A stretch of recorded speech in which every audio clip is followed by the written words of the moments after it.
Bonjour et bienvenue sur Radio CSERT, votre rendez-vous quotidien avec l'actualité de la cybersécurité. Nous sommes le jeudi 8 mai 2025, jour férié en France, épisode 283 en direct du Berry. J'espère que vous allez bien.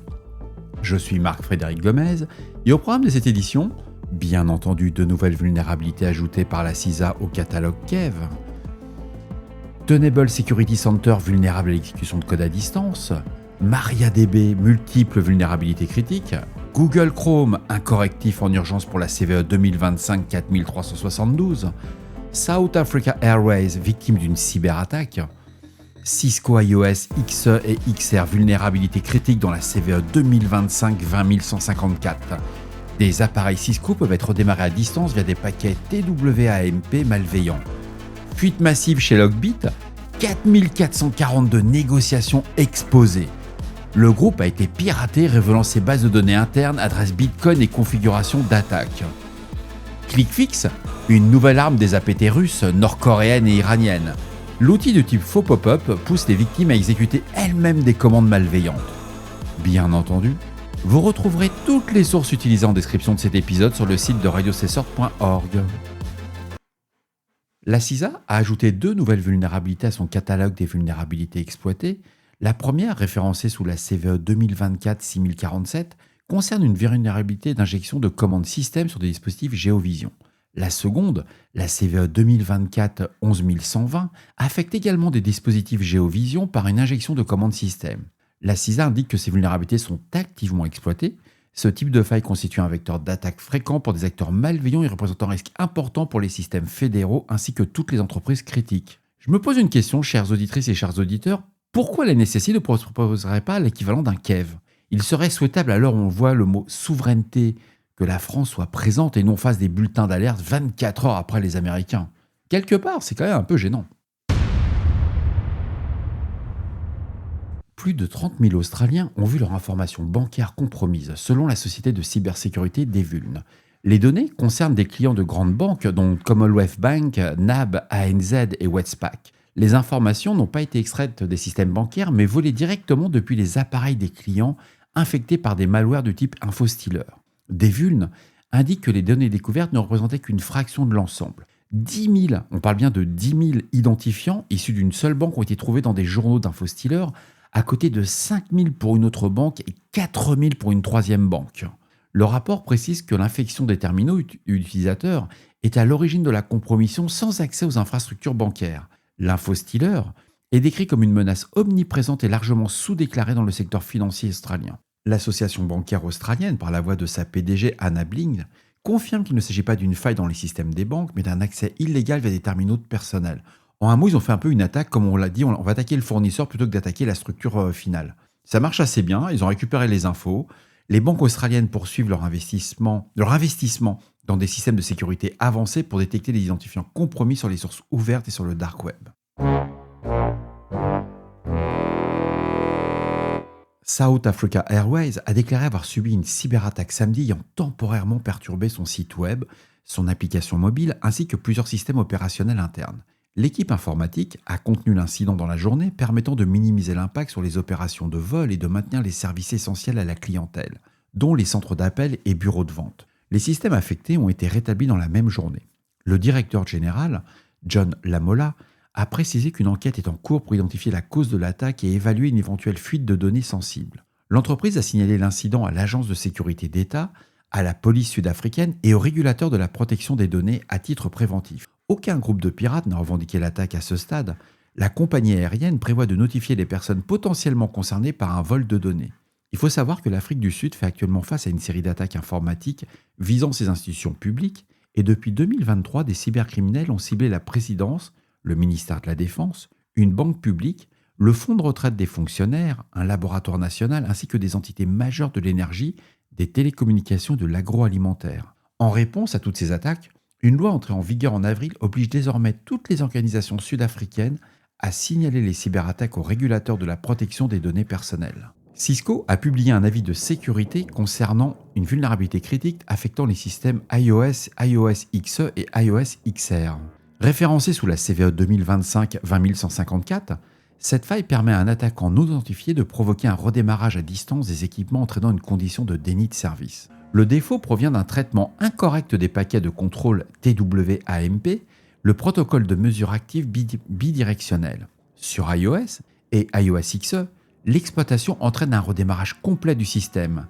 La faille infecte toutes les installations avec TWAMP activées, en particulier les versions iOS XE de la 16.6.1 à la 17.2.3, et lorsque les débogages sont actifs, le score CVSS est quand même à 8.6. Sur iOS XR, la vulnérabilité provoque un crash de processus IPSLA IPPM server uniquement lorsque les fonctions de débogage sont activées.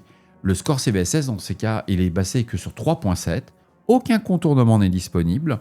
Cisco recommande l'application immédiate des correctifs. Le groupe de ransomware Logbit a subi une compromission de son infrastructure. Ses panneaux d'administration sur le dark web ont été défacés affichant le message Don't do crime, crime is bad, Xoxo from Prague, accompagné d'un lien vers une archive nommée paneldb_dump.zip. L'analyse du fichier SQL contenu dans cette archive révèle 20 tables extraites du panneau des affiliés. Parmi les plus significatives, la table BTC_address. Elle contient 59 975 adresses Bitcoin uniques. La table builds relève des payloads générés par les affiliés avec parfois le nom des entreprises ciblées. Une autre table, la build configurations, détaille les paramètres de chaque build comme les hautes ESXi à ignorer. La table chat recense 4442 messages de négociation entre Logbit et ses victimes entre le 19 décembre 2024 et le 29 avril 2025. Et pour finir, la table user, elle va référencer 75 administrateurs et affiliés avec des mots de passe stockés en clair. Le dump semble avoir été généré autour du 29 avril 2025. Le compte LogbitSup, identifié comme opérateur du groupe, a confirmé l'incident, affirmant qu'aucune clé privée ni données volées n'avait été divulguée. Le mode opératoire de la compromission reste inconnu, mais le message de défiguration est similaire à celui observé lors du piratage du site dark web du groupe Everest. L'environnement compromis exécutait PHP 8.1.2, version vulnérable à la CVE 2024 4577, une faille critique permettant l'exécution de code à distance. En 2024, l'opération Chronos menée par les forces de l'ordre avait démantelé l'infrastructure principale de Logbit. Malgré sa reconstruction, ce nouvel incident fragilise davantage la crédibilité du groupe. Le groupe Cold Driver lié à la Russie a été observé en train de diffuser un nouveau malware nommé Lost Keys. Dans le cadre d'une campagne d'espionnage ciblée utilisant des techniques de type click-fix, le malware est capable de voler des fichiers à partir d'une liste prédéfinie d'extensions et de répertoires, ainsi que d'exfiltrer des informations système et la liste des processus en cours. Il a été détecté en janvier, mars et avril 2025 dans des attaques visant des conseillers actuels et anciens des gouvernements occidentaux, des journalistes, des think tanks, des ONG, ainsi que des individus liés à l'Ukraine. Lost Key constitue le deuxième malware personnalisé attribué à Cold Driver d'après Spica. Le groupe est également suivi sous le nom de Callisto, Star Blizzard et UNC 4057. La chaîne d'infection commence par un site factice affichant une fausse vérification CAPTCHA. La victime est incitée à lancer un script PowerShell via la boîte de dialogue exécutée de Windows. Ce script télécharge un deuxième composant depuis l'adresse IP 165.227.148.68 qui vérifie l'environnement avant de récupérer et de lancer un troisième étage encodé en base 64. Ce troisième étage est un script PowerShell qui exécute Lost Keys sur le système compromis. Des échantillons plus anciens datant de décembre 2023 faisaient passer Lost Key pour des exécutables liés à Maltego, un outil pour faire de l'investigation en CTI. Aucun lien formel avec Cold Driver n'a été établi pour ces versions. La technique ClickFix est également utilisée par d'autres campagnes, notamment pour distribuer les malwares Lampion et Atomic Stealer. Et dans le cas de Lampion, les attaques passent par des emails de phishing contenant une archive zip et un fichier HTML redirigeant vers une page piégée. ClickFix est combiné à la méthode Ether Hiding, dont certaines campagnes comme MacReaper utilisant des contrats Binance Smart Chain pour livrer des commandes malveillantes encodées. Ces commandes aboutissent à l'exécution d'un binaire signé sur macOS identifié comme Atomic Stealer. Les chercheurs estiment qu'il y a environ 2800 sites légitimes ont été compromis pour héberger ces faux CAPTCHA. Le CERT-FR a publié 3 avis de sécurité. Le premier avis, le CERT-FR 2025 AVI 374, concerne plusieurs vulnérabilités affectant Tenable Security Center. Les versions antérieures à la 6.6.0 sont vulnérables. Il y a 3 vulnérabilités qui ont été référencées, la CVE 2022 25927, la CVE 2025 29 087 et la CVE 2025 3277. Ces vulnérabilités permettent à un attaquant de provoquer une exécution de code arbitraire à distance ainsi qu'un déni de service à distance. Le CERT-FR recommande de se référer au bulletin de sécurité de Tenable, le TNS 2025-09, publié le même jour pour obtenir les correctifs. Le second avis du CERT-FR, c'est l'avis CERT-FR 2025 AVI 373. Il concerne plusieurs vulnérabilités dans MariaDB. Les versions affectées sont toutes les versions antérieures dans la branche 10.11.12, la 10.6.22, la 11.4.6 et la 10.5.29. Ces vulnérabilités permettent à un attaquant de provoquer une atteinte à la confidentialité des données, une atteinte à l'intégrité des données et un déni de service à distance. Les vulnérabilités associées sont référencées sous la CVE 2025 30693 et la CVE 2025 30722. Bien entendu, le CERT-FR recommande de consulter le bulletin de sécurité de MariaDB qui a été publié le 6 mai 2025 pour appliquer les correctifs disponibles. Et enfin, le dernier avis du CERT-FR dont j'ai retenu, c'est l'avis du CERT-FR 2025 AVI 376. Ça concerne une vulnérabilité dans notre navigateur favori Google Chrome. Les versions affectées pour Linux sont les versions antérieures à la 136.0.7103.92. Pour Windows et macOS, ce sont les versions antérieures à la 136.0.7103.92 et .93. La vulnérabilité est identifiée sous la référence de la CVE 2025 4372 et le type de risque n'a pas été précisé par l'éditeur. Mais si le CERT-FR vous en parle, je vous recommande très fortement de patcher. Regardez le bulletin de correctif de Google qui a été publié aussi le 6 mai. C'est à absolument patcher. Bref, on ne réfléchit pas. On patch son navigateur. Et voilà, cet épisode de Radio Cesseur du jeudi 8 mai 2025 touche à sa fin. Je vous cache pas, je l'ai fait en une prise et je vais rien retoucher. Je vais vous le publier comme ça, tel quel.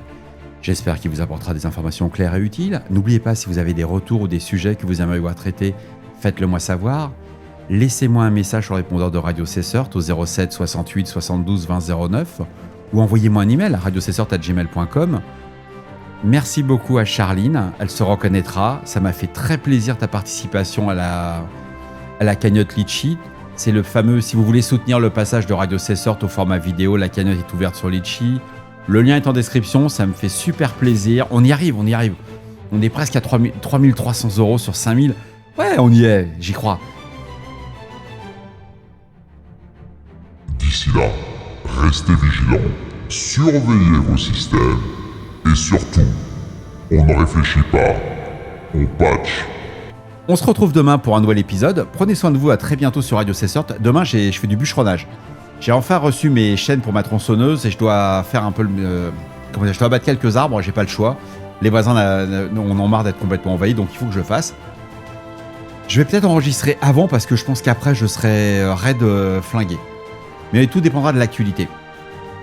J'ai publié quelques articles sur LinkedIn, je vous en parlerai demain. Ce sera assez intéressant. Je vous souhaite une très belle soirée. Profitez de ce 8 mai. On a un nouveau pape, c'est cool. On a pu fêter la fin de la Seconde Guerre mondiale, ce qui est encore plus cool. Donc, à demain. Et n'abusez pas trop sur les événements festifs de ce soir. Quoique, ça serait peut-être le temps de faire une petite raclette.